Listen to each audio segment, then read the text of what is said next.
J'ai un super produit, mais personne ne l'achète. Si tu t'es déjà dit ça, j'ai une bonne et une mauvaise nouvelle. La mauvaise, c'est que tu peux continuer à améliorer ton produit pendant des mois, ça changera rien. Et la bonne, c'est que c'est pas ton produit le problème, c'est ton GTM, ton go-to-market. Salut, moi c'est Guillaume, et aujourd'hui je vais vous introduire en des termes simples ce qu'est le go-to-market. On va commencer avec ce schéma. La situation idéale, c'est qu'on a travaillé pendant des mois sur notre produit, on le sort, les clients arrivent tout seuls, le produit se vend tout seul, et nous on n'a plus qu'à compter les euros à la fin du mois. La réalité, malheureusement, c'est que quand on sort le produit, personne n'en a jamais entendu parler, et donc personne ne l'achète, et donc on fait zéro vente. C'est pour ça qu'il faut faire du go-to-market, c'est-à-dire aller prendre son produit et le mettre entre les mains des clients. Donc pas croire que les clients vont arriver tout seuls au produit, mais soi-même aller distribuer le produit. Le GTM en 3 étapes. C'est d'abord faire découvrir ton produit par les clients cibles, ensuite leur faire comprendre la valeur de ton produit, et enfin les faire passer à l'action d'acheter ton produit. Et le moteur du go-to-market, c'est ce cycle qui est bien connu. En soi, ça existe depuis 20 ans, ça a été théorisé par le Lean Startup.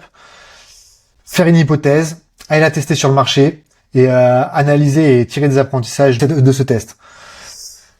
Malheureusement, personne ne l'applique, et tout le monde se casse la figure sur le marché. 3 choses importantes sur une hypothèse. Donc ça va en fait toute l'idée du Lean Startup derrière, c'est d'amener une méthode scientifique au business.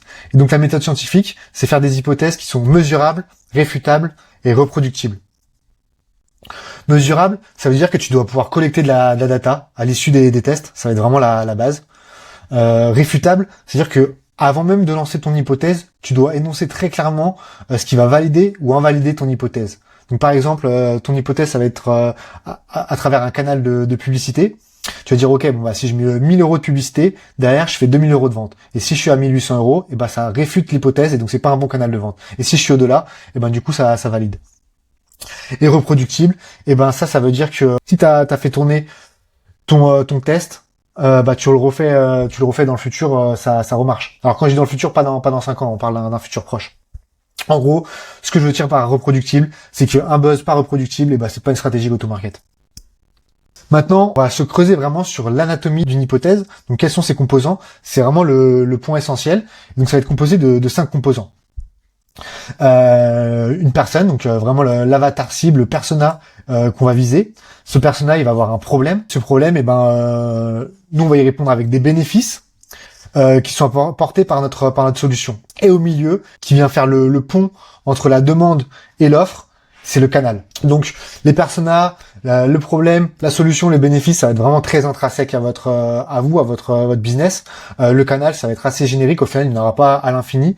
Les 3 principaux, ça va être faire de la publicité, faire des campagnes de prospection et faire de l'organique sur les réseaux sociaux. Après, il peut en avoir d'autres, bien entendu, mais là, c'est vraiment pour aller très vite sur les 3 principaux. Et donc, en gros, qu'est-ce que ça veut dire? Ça veut dire que vous allez prendre un papier et lister tous les personnages que vous imaginez que vous pouvez aider.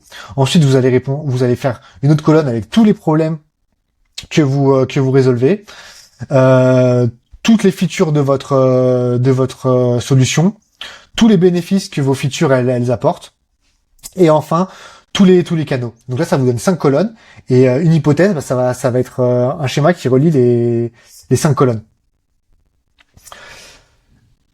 Et donc là, comme ça, en fait, très rapidement, vous pouvez avoir des centaines d'hypothèses, et c'est tout ça qu'il faut aller tester. Vous les priorisez, et ensuite vous les testez une par une, paf, paf, paf, paf. Et pourquoi l'IA dans tout ça?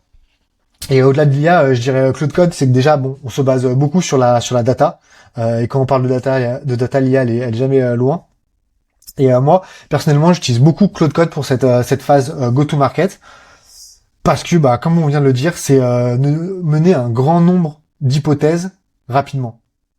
Et en fait, quand une hypothèse elle va fonctionner, là vous avez validé que telle personne a tel problème et que via les ads j'arrive à lui amener ma solution. Et après vous allez rentrer en phase d'industrialisation. Et donc là c'est plus Claude Code, vous n'êtes plus derrière votre ordinateur à réagir avec Claude pour mener vos tests. Là vous allez industrialiser, passer par des workflows et construire une usine de vente. Mais quand on est en amont de cette phase, faut aller vite, faut faire et défaire très rapidement.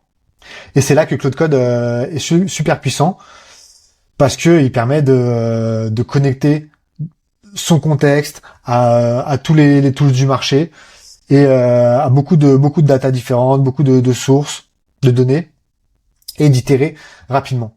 Voilà, c'était tout pour l'introduction sur le go-to-market. Si ça vous a plu, n'hésitez pas à vous abonner pour voir plus de vidéos comme celle-ci. Moi, c'est Guillaume et je propose du contenu sur l'IA et le go-to-market. Donc, je fais des vidéos comme celle-ci un petit peu théoriques et d'autres beaucoup plus pratiques où vraiment je montre complètement comment moi j'utilise Claude Code tous les jours pour faire du go-to-market. Merci d'avoir regardé jusqu'au bout et je vous souhaite une très bonne journée.